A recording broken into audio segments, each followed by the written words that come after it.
Good morning. How are we all this morning? Hope you're all fit and well. Today's show is going to be a bit of an odd one, to be honest. We've got a load of really cool stuff to get through in just a moment or two. But I'm warning you in advance, we will be ending on a very sad, very somber, and very serious note. In case you weren't aware, today is actually Workers' Memorial Day, the day in which we remember those that have died at work, not just in demolition and construction, but across all industries.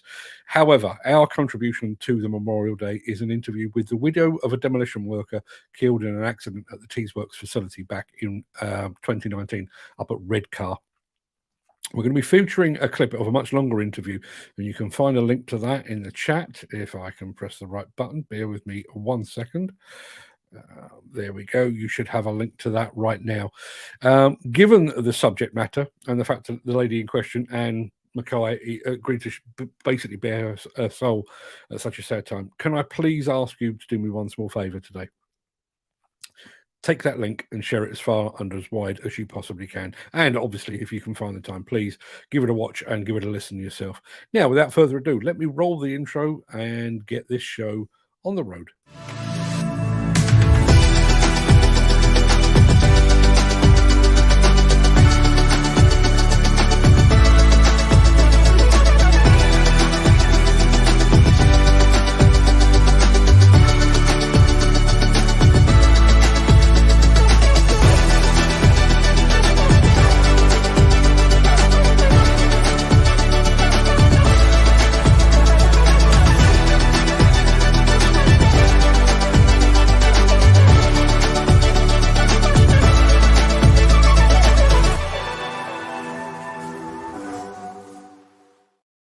Right, before we go any further, I do need to say a few very quick good mornings. I'm going to say good morning to our friend Amanda, so over on LinkedIn.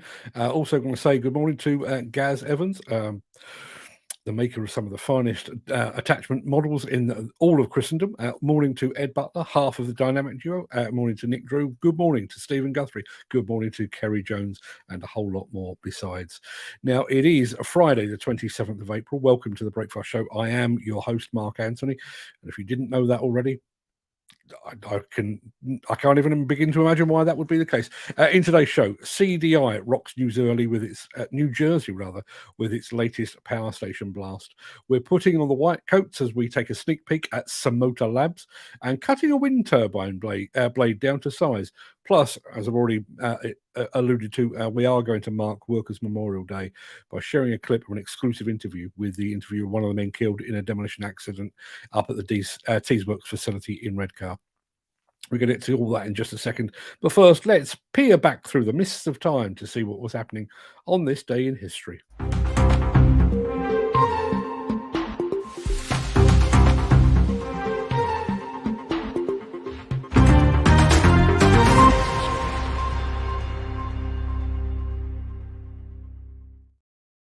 Yes, on this day in 1770, Captain James Cook landed at Botany Bay in Australia. And like any good Brit back in the day, he immediately put a flag in it and said, "This is ours." In 1789, Fletcher Christian led the original, the real mutiny on the Bounty by overthrowing Captain William Bligh. In 1881, Billy the Kid escaped from jail in New Mexico. In 1967, my all-time idol Muhammad Ali was stripped of his world heavyweight title after refusing to be inducted into the US Army. On this day in 1986, Russian TV announced that there'd been a nuclear accident at the Chernobyl power station. The incident actually happened 2 days previously. In 1989, Iran protested at the sale of satanic verses by Salman Rushdie. They would ultimately issue a fatwa against him. 33 years later, he was stabbed just as he was about to give a lecture in New York. They bided their time.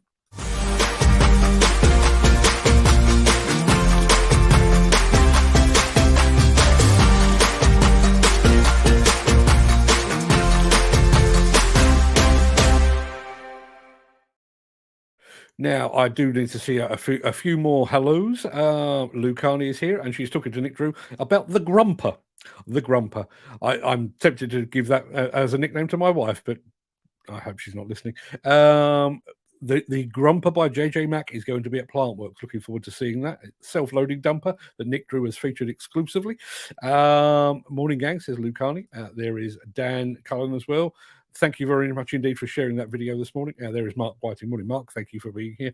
Mick Norton is in the house, as is my mate Paul Latham as well. Good morning all to you. Now,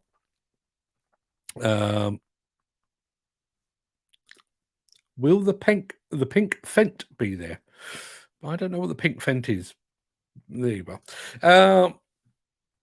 Now, given that I don't know if I will be able to broadcast reliably from Verona next week, I thought we would end this week with a bit of a bang. And who better to provide a bang than world-renowned demolition specialist CDI?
Yeah, I don't suppose many residents of excuse me, I don't suppose many residents of New Jersey slept through that. Now, I'm going to say a very quick good morning here to Hannah Faulkner, who I believe is probably joining us for the first time. Sadly, the pink Fent won't be there, she says. However, as a newcomer to the show, you do get the welcome confetti. Thank you very much indeed for joining us, Hannah, and welcome aboard. whatever the hell this is.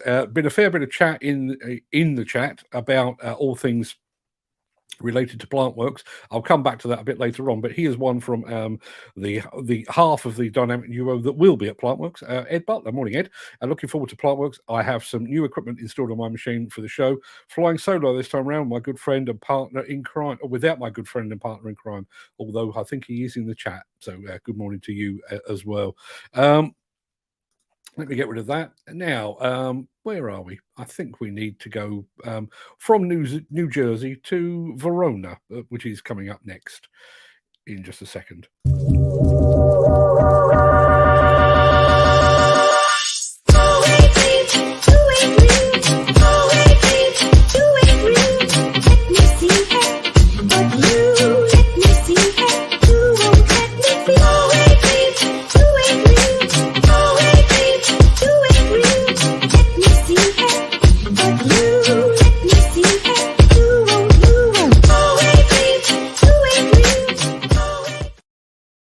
Some good grief, what happened there? Some ungodly hour on Monday morning, I will be heading for the airport to make the trek to Verona for the latest outing of the SaMoTer exhibition. I haven't been to SaMoTer for nearly 15 years, so I'm looking forward to going back.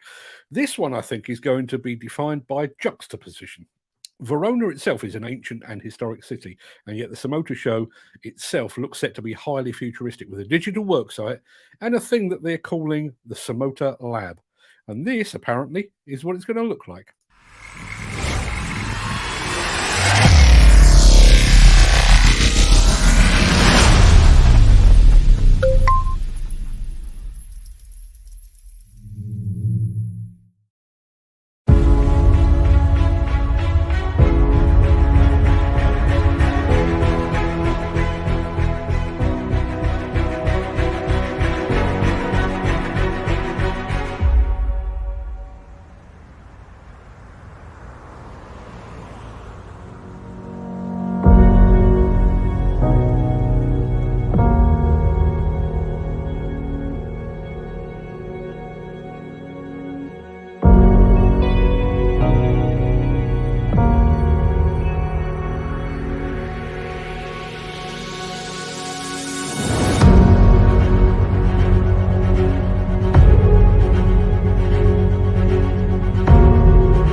Yes, and I will be reporting back just as soon as Wi-Fi connectivity allows me to do so.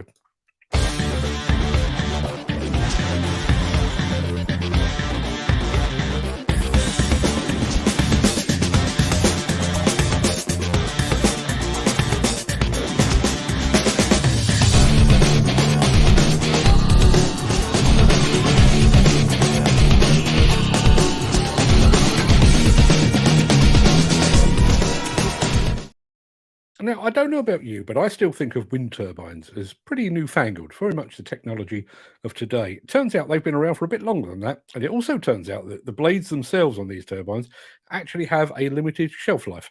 So what happens to giant wind turbine blades when it's done spinning? Thought you'd never ask.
help thinking that must be a bit of a niche business. That also looks like one company has cornered the market in wind turbine blade disposal. Whoever thought such a thing would be a real job? Since the finance bill came into effect in April, the construction industry has seen a surge of fuel thefts. The rising cost of living has placed an additional risk of theft by employees and contractors, as well as opportunistic thieves. By using diesel dye and placing warnings of its use, you are sending a clear message that this is your fuel.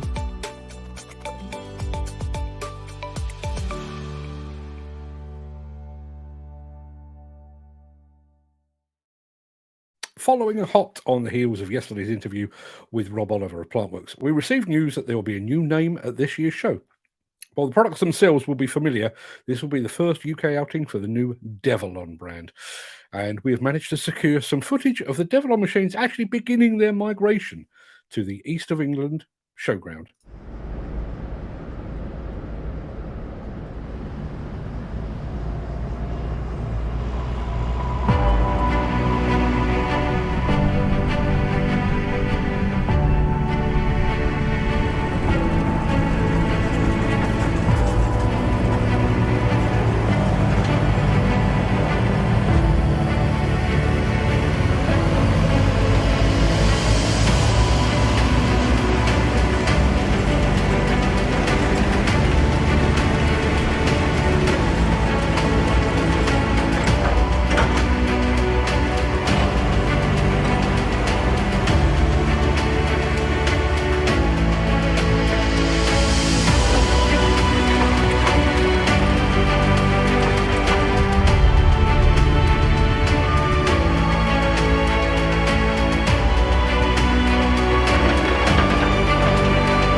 Develon.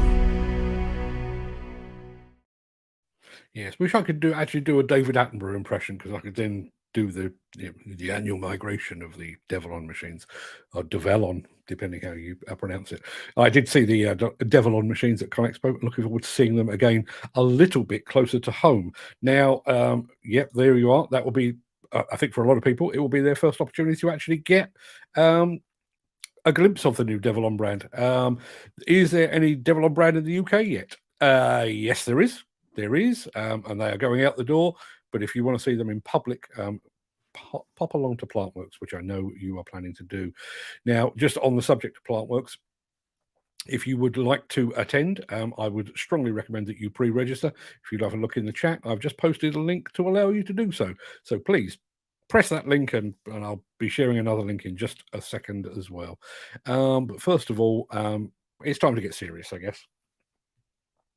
Usually at this point in the show, at least after the redesign recently, I get to rant about some minor gripe that's bugged me in some way. McDonald's running out of chips, people that walk too slowly or that chew too loudly, Piers Morgan, particularly Piers Morgan.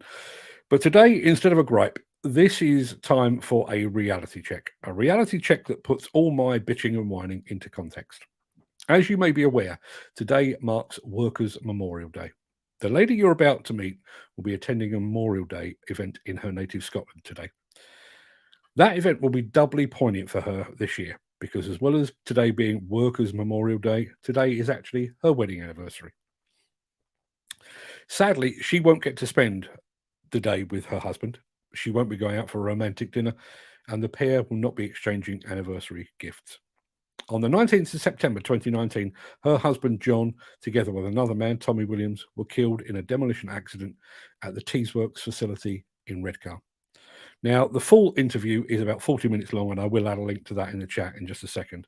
But while I'm doing that, here is Anne Mackay. I were married for 2.5 years, and then he was obviously killed. Just show my wee wedding photo here. Don't know if you can see it. See, that's not already. Got married in 2017, so the 28th of April. And yeah, obviously, then John chased his jobs and started working for nationwide platforms. We were just, I had 2 jobs before John was killed. I was also working for the agency, but I've never worked again and for the agency since John's been killed. We were about to get the keys for this place here. We had 6 days to go. John was obviously down in Redcar, so I had phoned him. He phoned me at 1:20 for 10 minutes, and then half an hour later he was killed. We were discussing about we're going to start our packing on the next again day because we were going to get the keys for this place for spot. Well, I had seal hadn't gone through the following week, and it all fell through. But I still managed to get the house that we wanted. Well, it's a sort of like a 2-bedroom flat sort of thing. So yeah, that day itself was strange because I was on a night shift and John had been away a couple of days. The day itself, we're signing like for the drugs. Oh, a strange date. 2019 to the 9th, 2019. It's such a strange date itself. And then I tried to give John and I used to always message each other in the morning or phone, but I actually missed him. So I tried to phone him on the way home, but he was obviously down at that site and there was no one to take his phone and site, etc. So then I got a phone call from him. Then later on, when I got the phone call from John's employers, I'd been speaking to the solicitor earlier on. We're on night shift, you're a bit disorientated. So when I heard it was nationwide platforms, I thought it was something to do with the mortgage or something. I don't know why. And then they said there'd been a gas explosion in Redcar, etc. And at first I thought it was to do with a Redcar, with obviously the English accent, etc. I was away with it. And I don't know why, but I didn't think it was that serious. I really don't know why. Probably because you just don't think something's going to happen to your husband. He just seemed invincible to me. So I remember phoning my 2 sons and saying to them, oh, there's been some sort of gas explosion thing in my car or something. And then when they phoned me back, just something, I was getting ready and etc. And I could tell by the voice there was something not right. And I said, has John been killed? Is John dead? And when she said yes, I'll never forget, it was at the end of my bed. I threw the phone, my legs actually gave way. You know how you see it in the movies? Honestly, the room started spinning. I couldn't believe what was here. I'd like to ask you all to do me a small favour, if you would.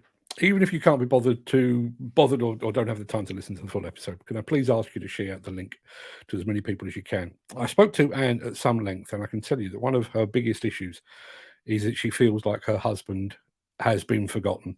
So I'd really, really like to get as many listens, views, likes as we possibly can, just to show Anne that John most certainly isn't forgotten. And obviously all the other people that have died in the line of duty as well, as we mark our Workers' Memorial Day. That pretty much wraps up the main part of this morning's show. I do want to have a chat afterwards, though, because our WhatsApp group has been going absolutely mental this morning, talking about things like Workers' Memorial Day and what have you, and the implications thereof. So if you do have the time, please stick around afterwards. But I'm going to roll the outro in just a second before leaping gazelle-like over into the chat to see what you're all saying today. If you can't stick around, then please stay safe. Look after yourself, particularly today. Look after yourself. Look after your family, your friends. But as it is Workers' Memorial Day, please look out for your colleagues on this day of days as well. If you have the time and inclination, I'll see you on the other side of this for what we now know as the Craic. But here, first of all, is a word from our main sponsor.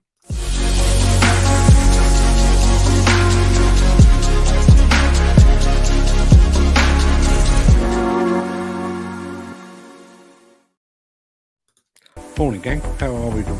Back to the usual theme tune this morning. Let's have a look. John Nuri is here. God bless all. Thank you very much indeed for that, John. I don't remember seeing you here before, so you do get the welcome confetti, as you most assuredly deserve. Hope you enjoy is probably the wrong way to describe today's show, but I hope you liked what you saw. Hope to see you back again in the chat at some point in the not too distant future. I'm going to go right back to the beginning of the chat, and then we'll start working our way through the WhatsApp comments as well. Ken Hatcher was first off the mark this morning. Morning, Ken. And I know Ken has made a point about plant works a bit later on. We'll come to that in just a second. Steve Williamson says, morning all, it's Friday. Yeah, and it is my last Friday. As you already know, I'm off to Italy on Monday, first thing Monday morning. Fingers crossed that we will be able to bring you some stuff while we're away. Can't guarantee it. I thought if anywhere would allow me to do that, I thought Las Vegas would have been the place. Couldn't get reliable Wi-Fi or broadband connection in Las Vegas whatsoever. I'm hoping that our Italian cousins are a little more advanced than that. Dan Cullen's here as well. Morning, ladies and gentlemen. Good morning to you as well, Dan. Thank you very much indeed for being here. Peter McKenna, who apparently is hopping between platforms. I think he started out on YouTube, and I think he pops up over on Facebook at some point. There's Al Grierson from Luxembourg. Morning, Al. Thank you very much indeed for joining us. Kerry Jones, Stephen Guthrie, Nick Drew, who has been reporting on the Grumper. It's a self-loading dumper, but go have a look at the Diggerman blog. I mean, not just because of the Grumper, although that's a good reason. Go and have a look at it generally. There is the other half, or part of the dynamic duo, Ed Butler. Good morning, all, and happy Friday. Happy Friday to you as well, Ed. Thank you very much indeed for joining us. Look forward to catching up with you at Plantworks in, I can't remember how many days it is now. I'm sure Lou will be able to tell us. Gaz Evans, who will also be at Plantworks. It's going to be quite a meeting, is it not? It will be the breakfast show on the road. Looking forward to it. There is our friend Mantis. Good morning to you, sir. Thank you very much indeed for being here. And there is Lou Carney, who has picked up on the fact that our friend Nick Drew has reported on the Grumper by... I can't... He sounds like the missing Seven Dwarf, doesn't he? Grumper. He's the Grumper by JJ Mack is going to be at Plantworks. Looking forward to seeing that in the flesh. And there is Lou saying good morning to everybody. Thank you very much indeed for that, Dan. Shared far and wide. As I say,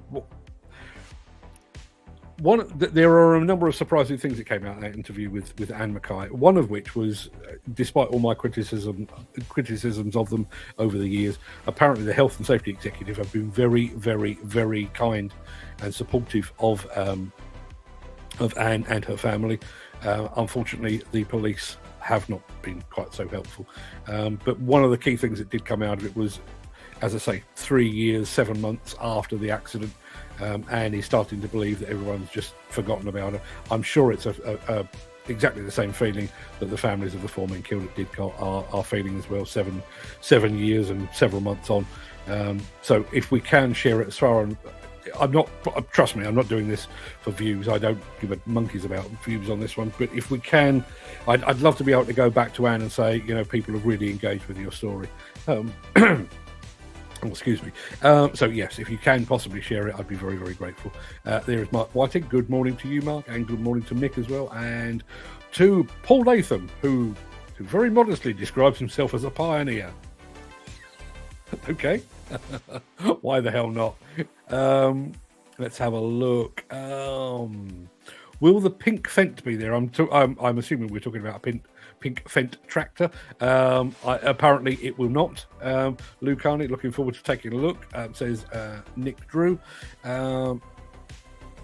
And these things just go in circles, don't they?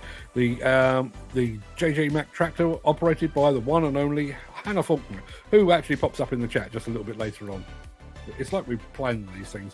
CDI don't mess about. No, they really don't. I have to say, when I saw that video last night, I thought, yeah, that's definitely going to be us playing out with a bang.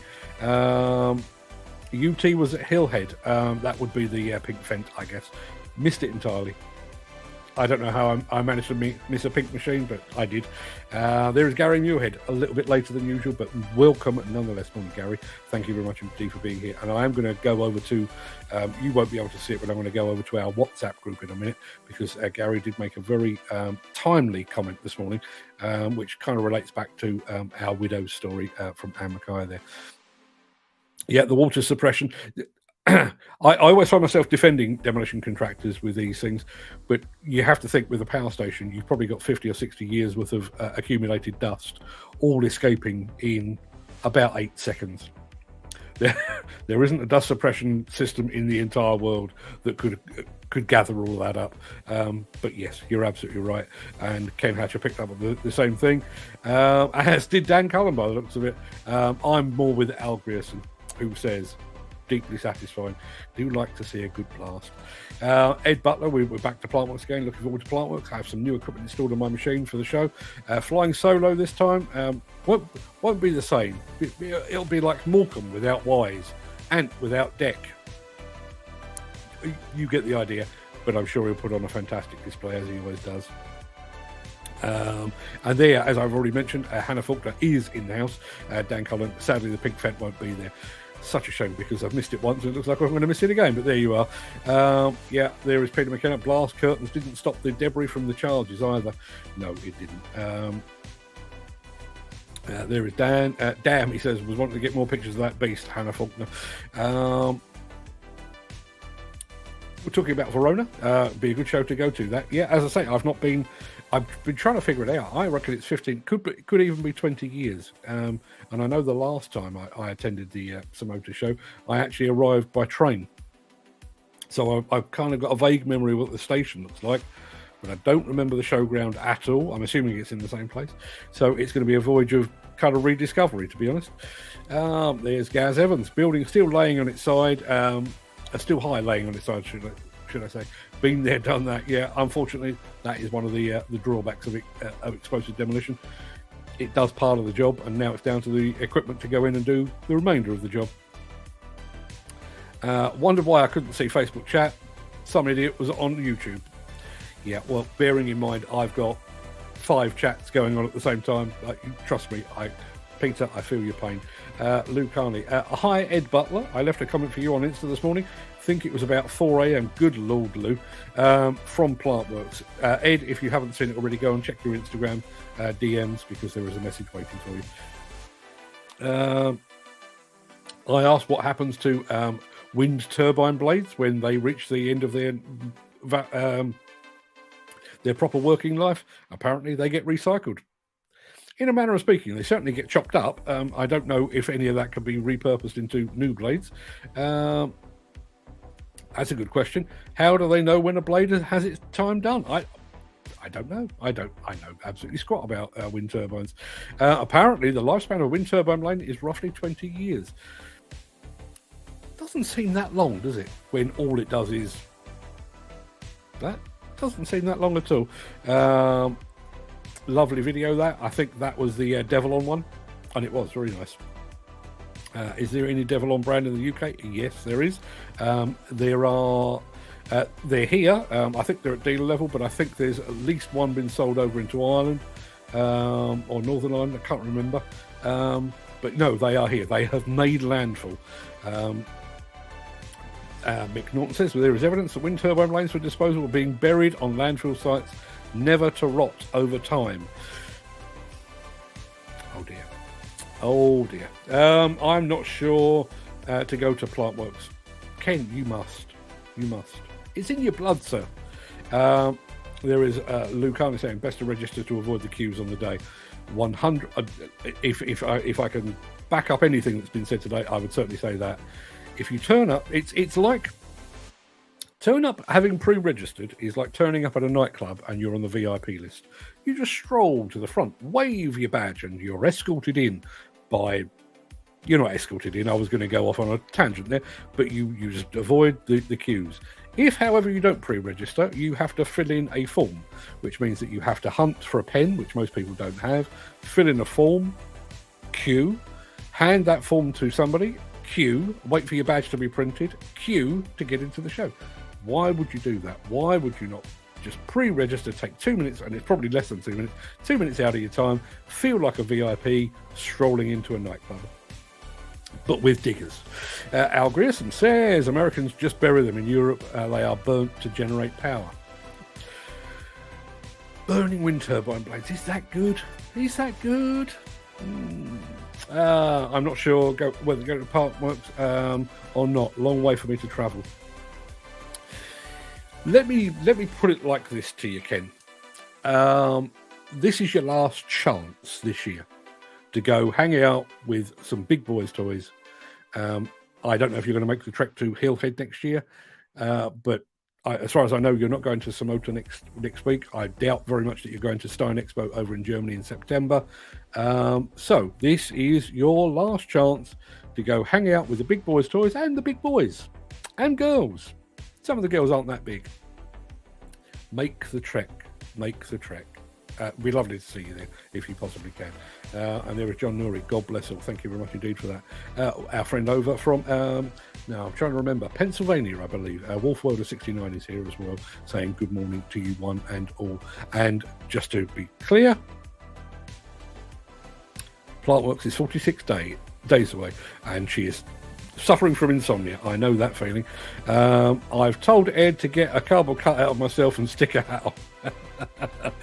Yeah, I think people might notice the difference.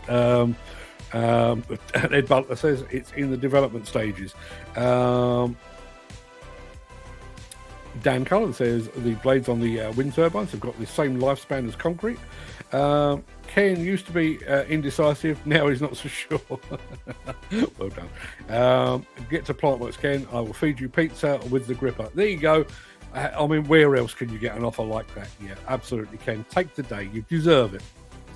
Come and hang out with the chaps and the chapesses, and we'll see you there. Peter McKenna is education, continuing education, research, innovation. Wind turbine blades consist of a composite material that is difficult to disassemble and it prevents recycling. Fantastic. Thank you very much indeed for sharing that. Can we stop speaking about Plantworks? Says the man that isn't going to be there. You got something on, Steve? Yeah, I can imagine. Nick Drew says, Ken, don't be a wuss. Is that how you spell wuss? Wuss? You'll end up regretting it like you do every time. Yeah. Just imagine, Ken, right? So, fast forward. What did Lou say it was? I'm just going back in time. 46 days. 46 days until Plantworks opens its doors. So imagine, if you will, 49 days' time, when I come on here and I look exhausted, I can barely speak, I don't want to smile because I've done it for 3 days, and I say, well, that was the best Plantworks ever. Just imagine, Ken, how you would feel if you weren't there and you weren't part of it.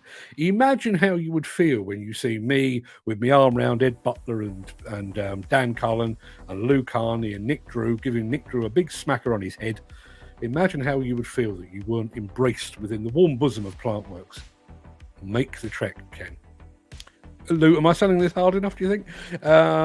Poor show, Ken. It's the first event in 4 years. I will buy you a pizza too. Listen, people, you know, Lou will pay for the pizza. Ed will feed it to you through the gripper. What more could you possibly ask? Now, I said I was going to go over to the chat in our WhatsApp. I can't put it on screen because I can't. But there was a couple of points that were raised over there this morning, and I've got it on my screen now. And this is Gary Muirhead.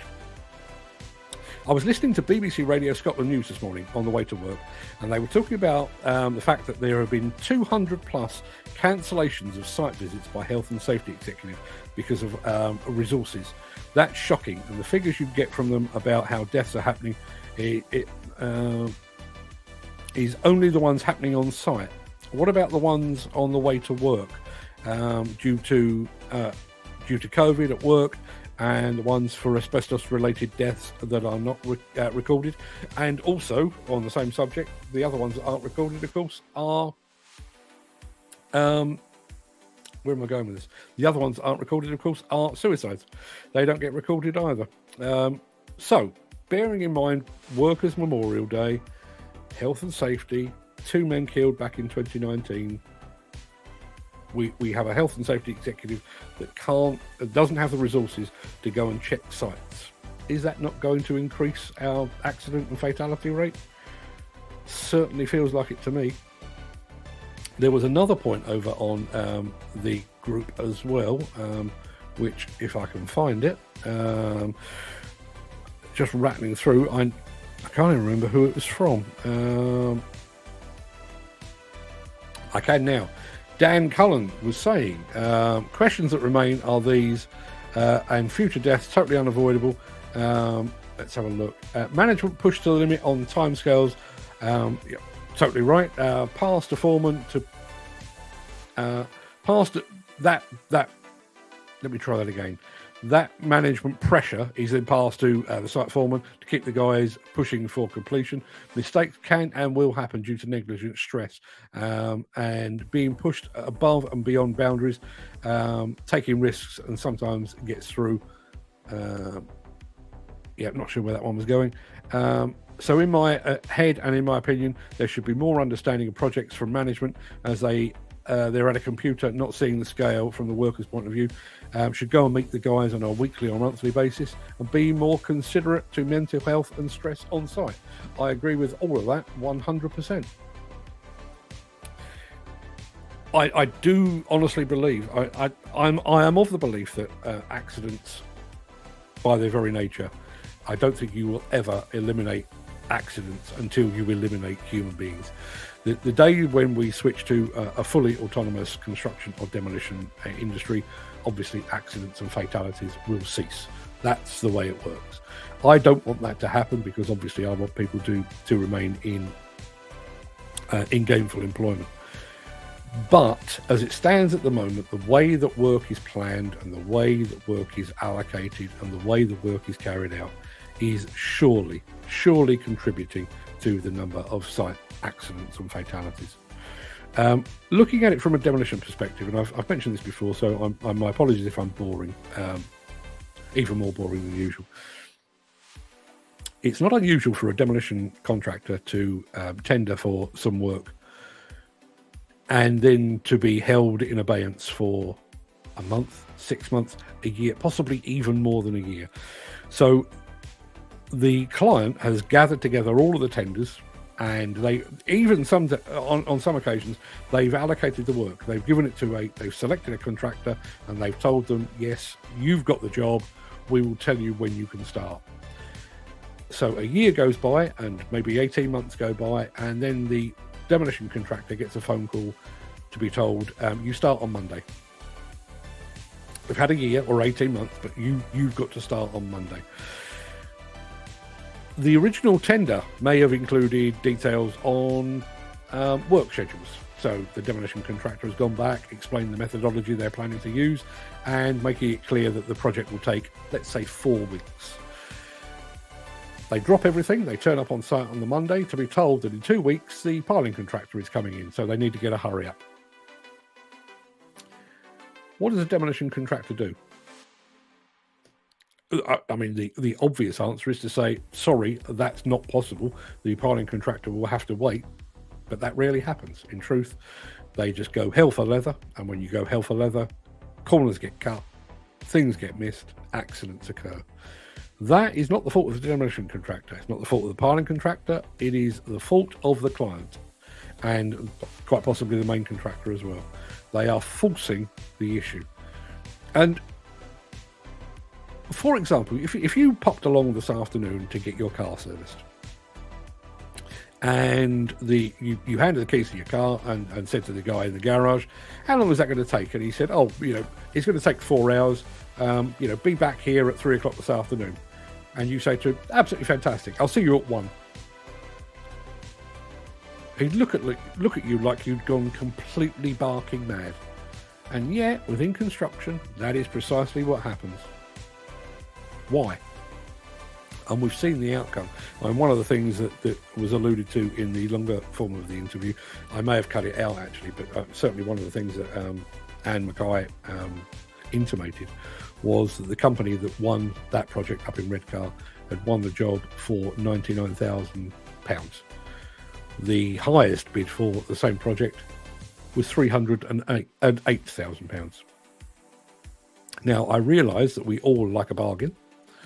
I'm fully aware of that. I'm exactly the same myself. But when it comes down to health and safety, do you really want to go with the cheap option? Or do you want to go possibly middle of the road and be absolutely sure that people are going to go home safely? Yes. Let's have a look. Dan Cullen says, What is it with all this generosity? I'll buy your coffee, Ken. So pizza from Lou and coffee from the one and only Mr. Cullen, hanging out with the lads of the breakfast show or the breakfast show. Yeah, absolutely. Why not? And Gaz Evans, that's a fine reason to attend. Come and support the Welsh guys. Yes, Yaki Da to both Gaz and to Ed Butler. Am I saying that right? Is that even a thing? Did I make that up? I don't know. Ed Butler says, Steve Williamson, you'll be making a lot of sneaky trips to the bar for your honeymoon, asking for a Wi-Fi code from 10 till 11. I'm Steve, if you're still here, I'm about to do you a huge favour. When you are on your honeymoon, you are banned from watching this show for the entire duration of your honeymoon. I don't want to see you here. Obviously, I do want to see you here, but I don't want to see you here. Trust me, your marriage will last a whole lot longer if you just skip. You're not going to miss much. Please, skip it. You're banned. Let's have a look. How do we judge shows such as Plant Works are a success? There are two answers to that. The obvious answer, which is how exhibitions are ultimately judged and ultimately sold as well, is the number of bums on seats, the number of people that actually make the trek and go through the front gate of the East of England showground and get counted in. So I don't know how many attended last time around. Let's say it was 15,000. If this time there's 16,000, everyone will pat themselves on the back and think they've done a great job. That's the official. I think what is more telling is kind of,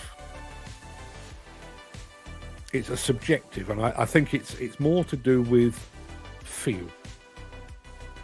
I came away from Bauma thinking that the industry was really, really, really in good shape. I came back from ConExpo feeling exactly the same. Despite war in Ukraine, despite the state of the economy, I came back from both of those thinking the industry is in good shape. It's innovating, it's enthusiastic, it's passionate. That's what I'll be looking for. You know, if there are plenty of smiles in the aisles, Lou, if you put that on a poster, you owe me. I hope to see plenty of smiles in the aisles. I hope to hear about deals being done on the stand. It does happen. I don't think anybody arrives with a basket of cash and says, I'll take that excavator with me, obviously. But deals are done, deals are secured, and that sort of news, I think will send everyone away feeling, yes, the world might be going to hell in a handbasket, but us in the plant and construction industry, we're just dandy, thank you very much. And Lou adds a third one. And exhibitors that rebook. Obviously, that may be a little bit further away, but exhibitors do give you a very good impression. I certainly back in my old SED days, you know, the final day of the show was I kind of stopped being a journalism to a degree, or a journalist rather, and you'd go from stand to stand and try and find out about deals that have been secured and are they planning to rebook, how much they enjoyed it, and you really could gauge an awful lot from that. Yeah, obviously you're going to get a few people that are disgruntled. You know, their stand turned out to be a bit too close to the toilet or a bit too far from the toilet in some cases. They didn't get to see as many people as they liked, and so on down the line.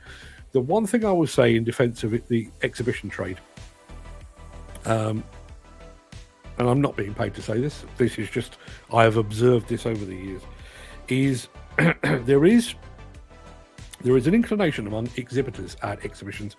I don't know whether this is the same across all industries, but certainly here in construction. There is an inclination to think, well, okay, we've booked the stand at Plant Works or Hillhead or whatever it is. We've arrived, we've put up our porter cabin, and we have arranged our machines in a very artistic, aesthetically pleasing manner.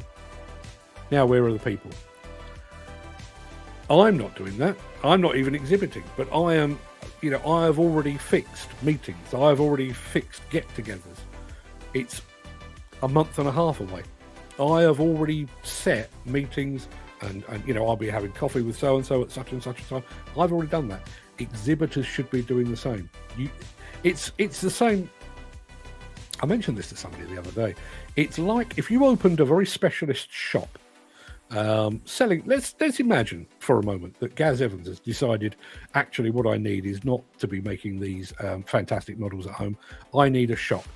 So I don't know where in Wales he is, but let's say he's in Cardiff, and Cardiff High Street, because you know Cardiff has a high street. So he decides, I'm going to open a shop. I'm not going to open it on the main high street. I'm going to open it in a little back road maybe 2 roads away from Cardiff High Street. I can't believe I'm saying Cardiff High Street. And then he opens the shop and he opens the doors on the first day, and then he sits there and twiddles his thumbs, and he's somewhat surprised that people haven't found him. That's why you advertise. That's why you do your outreach. That's why the exhibitors that know their onions are already using things like social media to announce the fact that they are going to be at Plantworks, their stand number, where you can find them, what they're going to have on display, so that when they arrive, they know full well that they are guaranteed to have people pitching up to hear the latest news. And if you don't do that, and you have a bad show, you have just one person to blame, and that's yourself. If I am available for consultancies, if any exhibitors are out there. Good question from Peter McKenna. Without removing the human element, you will never truly eradicate risk. You are right. You are absolutely right. And to be perfectly honest, you know, I know the Caterpillar experience with autonomous machines, and I do realise that they've done whatever it is. They must be close on 5 billion tonnes of material removed by autonomous trucks by now, and no accidents. Middle of nowhere, no drivers, nobody roaming around in mines and stuff. They've eradicated risk. They've eradicated risk, and they've eradicated accidents. Could you do that in demolition? Could you do that in construction? Not entirely. But certainly what you can do is you can plan jobs better. You can allow the allotted time to complete the work. You can schedule works so that we don't have industries and disciplines crossing over and getting in each other's way. Ignorant and incompetent management often forget the vicarious liability they have to the entire workforce, including all subcontractors. HSE looking for the controlling mind when things go tits up, as they so often do. Steve Williamson is laughing. Ed Butler is, I'll FaceTime. Okay, that's for you guys. Let's have a look. And I see as well, when you take these issues up on site, you are either considered a grass or bullied to a point where you have to leave sites. Yeah, think about that. Think about that.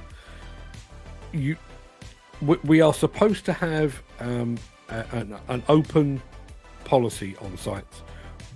You know, I've been on sites where literally the most junior person on the site has been standing there in front of the site supervisor saying, that's unsafe, that needs to stop, and it's been addressed. And yet so often you hear these stories of you know, people being blacklisted or, you know, basically made to feel so unwelcome on a site just because they are voicing their concern.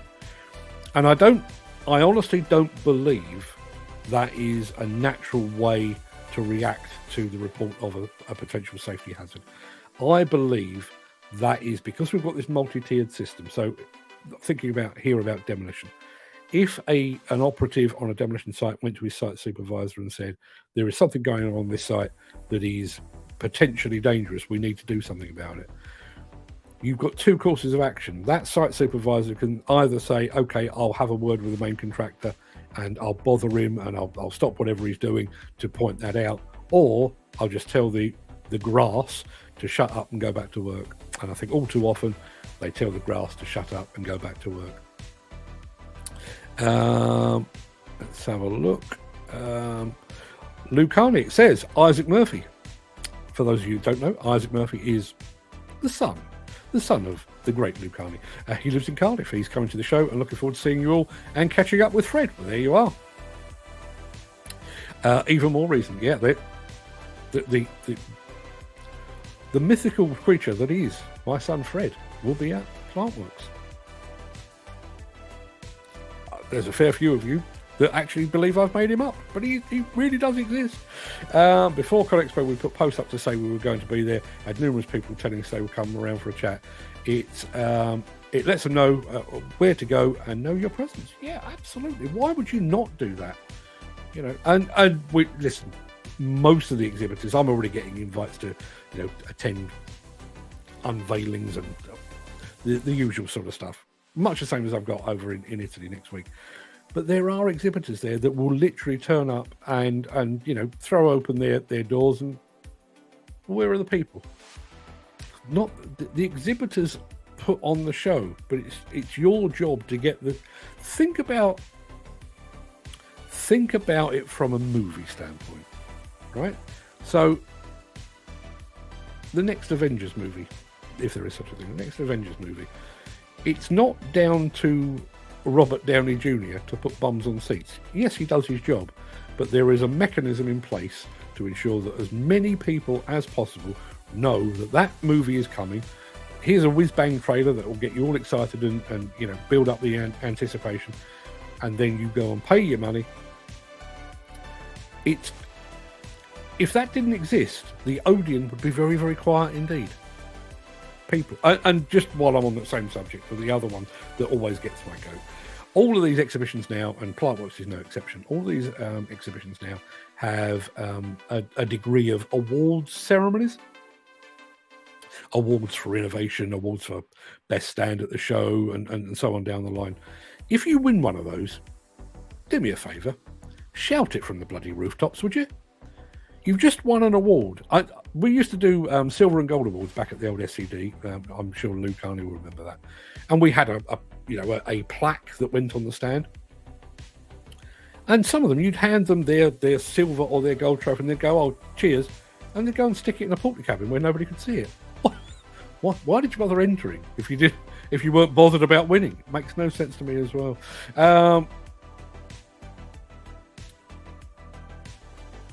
Good question. Says our friend Wolf Welder. I hope you're still here. I know that I'm probably going to end up missing your answer because I'm almost at work. But what are your thoughts on the world beginning to shift away from using the US dollar? The one thing I will say about, well, there's a couple of points there. I don't think we are long before we could become a cashless society. That's part one. But I realise we're talking here about exchanges and stuff like that. The one positive thing, in my opinion at least, the one positive thing that came out of the whole crypto boom and bust is this notion of, I think it served as a reminder that the value of actual money is purely in the perception. For example, should America go to war tomorrow? It's likely, it's possible. The value of the dollar will reflect that. Why? Why should a war in a foreign country suddenly affect the value of the dollar? Same with the yen, same with the pound, same with the euro. Makes no sense.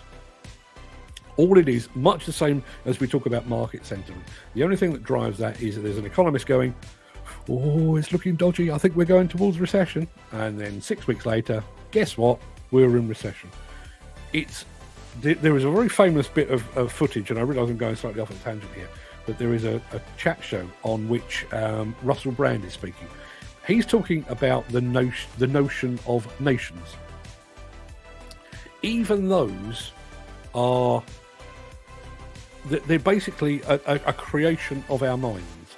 And the example he uses is, what is America? What is the UK? What is Scotland? What is Wales? And he says, there was no dinosaurs back in the day saying, I'm a Belgian dinosaur. Obviously, they weren't big on the speaking in the first place. But Belgium is just an idea. We've decided that Belgium begins here and it ends there. And all of the people between those two things are Belgian. It's meaningless. And it's bearing in mind on all currency around the world, I agree to pay the bearer. I think that's what it says on the UK ones. Not sure what it says on American ones. And you agree to pay the bearer $1. And if that dollar happens to be in euros, or it happens to be in British pounds, or whatever it might be, all it is a nominal thought on behalf of economists. That's all it is. I don't believe that the stranglehold that the largely positive stranglehold that the US dollar has on the global economy will make a great deal of difference. I think there would be. I think the emerging currency, obviously, is the Chinese currency. Would Western powers really want to allow that to be the dominant currency and the benchmark for the economies of the world? I don't think so. I don't think the dollar's going anywhere anytime soon. And Wolfelder says, if you do see the question, I will just rewind the chat later. Either find the answer here or in your video. I'll catch you later. Have a good day, men. Have a good day to you as well. So thank you very much indeed. Thanks for being here, but thanks also for the question. Let's have a look. Louise Carney. Hi, Louise. Thank you for the message. I did see it and I replied. I'll be on the Kinsoff and Auger Talk stand with my machine. Looking forward to meeting you all. Yes, if anybody is watching, the list is getting longer. If you are going to Plantworks, Ken, you are going to Plantworks. If you are going to Plantworks, make sure you go find Lou Carney and thank her for helping put the show on. Go find Gaz Evans, buy one of his models. Go and see Ed Butler. You won't be disappointed. He puts on a fantastic display. And if you're not bored or footsore after all of that, find this hat. Say hello. Love to see you. I cannot wait to meet you lot. Well, I can tell you now, obviously, Gaz, fantastic fella. Ed, fantastic fella. Lou, love her to bits. You're in for a big disappointment with me, I'm afraid. Have the Craic in person over a cuppa. Yeah, that's going to be one of the highlights, I think. I'd love to talk to leading brands about things I know and would benefit them. Feel free to try. There is a bit of a mixed response you get to that. I do remember one of the son of a leading UK demolition company actually pulling to side some of the engineers at Caterpillar, and I think he was about 18 at the time, and he was basically telling the biggest manufacturer in the world what was wrong with Caterpillar machines. They took on board everything he said, because that sort of information is valuable and they don't get to hear it very often. Lou Carney says, see you there. And the USA have overextended itself on the world dominance of the mighty dollar, but what's the alternative? Yeah, as it stands, as I say, as it stands at the moment, yes, the Chinese currency probably, but look at the fluctuations in the Chinese economy over the last 20 years. It was going great guns, it fell off a cliff, it's going great guns again. Chances are it will fall off a cliff. By and large, over recent history, the dollar has done a bit of that. Chinese has done that. I think we're safe where we are for the time being. But there will come a time when all of this becomes electronic. Whether it's crypto or something alternative, remains to be seen. And I think the rules will be rewritten. Probably won't be around to see that myself, but hey, we shall see. Done it again, people. We've been going for more than an hour. I keep telling myself I will not do that, but hey, here we are. Two things very quickly. You will find a link to the longer form version of that interview with Anne Mackay in the chat. If you could please share it as far and wide as you can. Give it a like, even if you don't go all the way through it. Give it a like, give it a thumbs up over on YouTube. I'll be posting it on LinkedIn later and on Facebook as well. But please share it far and wide and remind Anne Mackay that she and John haven't been forgotten, and Tommy Williams for that matter. And the final point of the day is I think you need to extend your shows. I think that's already happened. I am going to Verona on Monday. I'm hoping when I check into the hotel that I'm going to find super fast Wi-Fi. They've assured me I've got it, but I'll tell you now, my hotel in Las Vegas told me exactly the same thing. They lied. I'm hoping the Italians are a bit more honest. If that fails, I'm hoping that there is decent Wi-Fi in the press office at the SaMoTer exhibition, in which case I will be able to beam some of this stuff back. But if that's not the case, I will let you know in the WhatsApp group and anywhere else I can.